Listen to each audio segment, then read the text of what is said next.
Welcome back. Okay, so Mr. Ombara was talking about CBN and some of the profits they're making. But before we went on break, I was talking about in the 6 states where they're doing the cashless policy. Okay. There are some states you go to, you want to use your ATM, they'll tell you if you're using your ATM card, you have to, if you want to use the POS machine, you pay, I think, 100 naira on top of whatever it is because they're being charged by the bank. But those charges the banks place on, those 6 we're placing on the POS terminals in some of these states, is there something going on between the banks and the CBN? Okay, they talk about sharing formula on the charges, 60-40%. They're putting the weight back on the customer.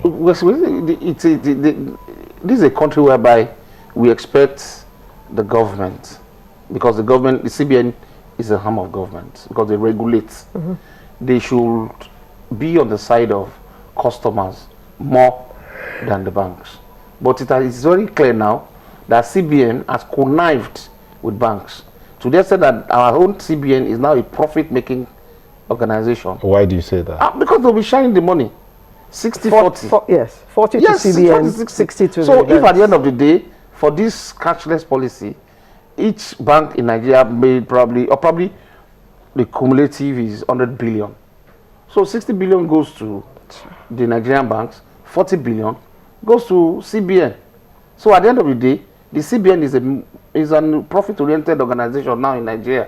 Mr. Libogi, the question that I asked Mr. Ombara, this policy seems to be working at cross purposes. You expect me to bring my money. You don't want me to keep money in the house. You want me to be cashless. Yet when I bring my money to the bank, you're going to charge me. So if you're going to charge me for when I bring my money to the bank, I will not bring my money to the bank. So your policy will not have achieved the purpose for which you put it in place in the first instance. I won't bring my money to the bank if you're going to charge me for bringing it, whether it is 1 million, whether it is 500,000. In the face of that, how would all of this tie into development? If we want to move, as in we're moving from a cash society to a cashless society, but you're still placing charges on those who are attempting to go cashless, how would that tie into development? It will never tie into any development. It is anti-development. Just like she has rightly said, you want to encourage someone to bring their money to the bank, but now you are discouraging them to bring it to the bank. Now we've had 2 policies. One, encourage people to bring money to the bank. Another policy, discouraging people to take money out of the bank. So but it's like the 2 policies are counter. They're counter to each other. Yes. So the way I look at it is, as a country, and this is not the first time that we have various staccato policies. Policy will go this way, and then the next policy go the other way. So you wonder, when these policies are being made, were they really thought through? Yes. Was it a think tank? Or it's just like, you just go to Japan, you see a policy, don't bring it, dump it. You go to America, you see a policy, dump it. And you don't know why all these policies were in place. Some people are very skeptical of internet banking. They say that it is vulnerable to scammers, so they don't even want to use it at all. What would be your advice to such people? Everywhere in the world use internet. What Nigerian bank will do, and what people have been doing, is to get security features that will limit, I cannot say that will eliminate, but that will limit fraud that can be placed via the internet. How can one do that? No. It's a common man. It's not an individual that will do that.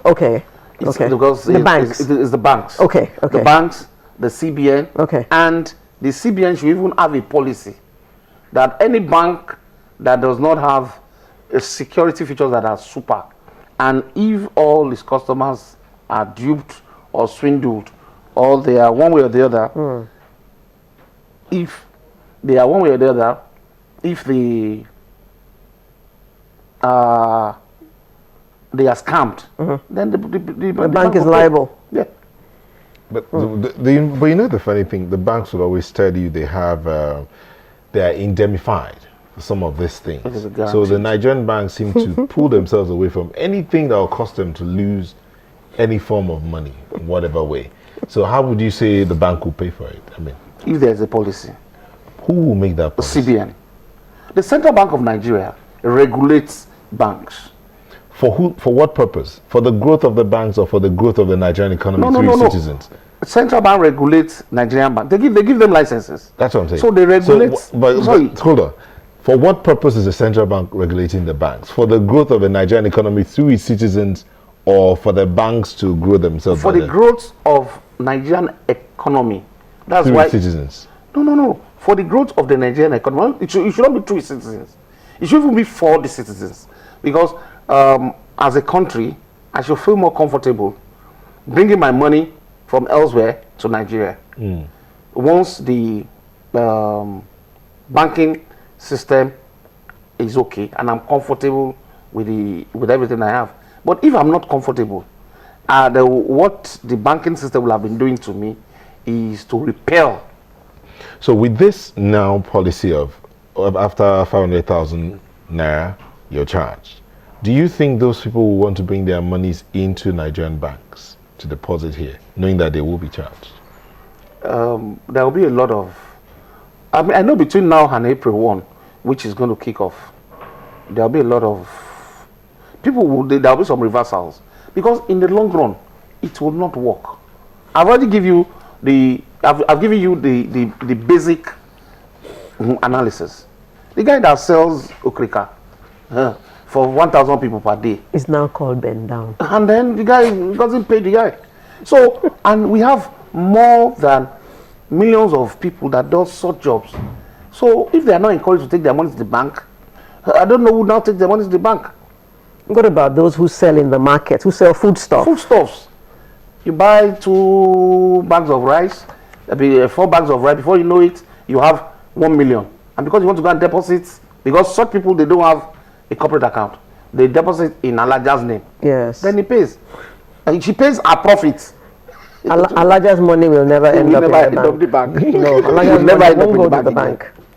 Well, so were there still challenges of power, challenges of connectivity, especially, which will tend to discourage some people from embracing this cashless policy, which is now going to be operated in all the 36 states of the Federation. Question to Mr. Dibogi Before we go. Mr. Dibogi, Yeah. is there any benefit in all of this for the bank users? Is there any benefit? Yes. What would be the benefit in the face of all these challenges? If everything works well, the cashless policy is super. 1, it prevents robberies. Because if you notice now, we hardly hear of robbers going to meet people in their various homes because everybody have ATM cards. So it's going to reduce robbery. Then it will encourage, even banks will have more time to attend to their customers. And when I say they have more time is they call something cash processing. To count cash, to process cash is bulky and it takes a lot of challenge. So all this will and dirty. Reduced. Yes, dirty. Is they have health hazard. So there's a lot of benefits to this if the framework is there for it to work. And that framework is what we're talking about. Yes. You need to tinker with it again. We need to think, review it again, and then see what we can do to the electricity, connectivity, and then this policy, at least this issue of when you make payments, you've been charged, you want to withdraw money, you charge. This will not. But that issue of connectivity, sorry, the questions are just coming again. Now the banks are building apps which you can use on your own, so you don't have to. And the apps are supposed to ease your accessibility to your account. Yeah. That's one thing.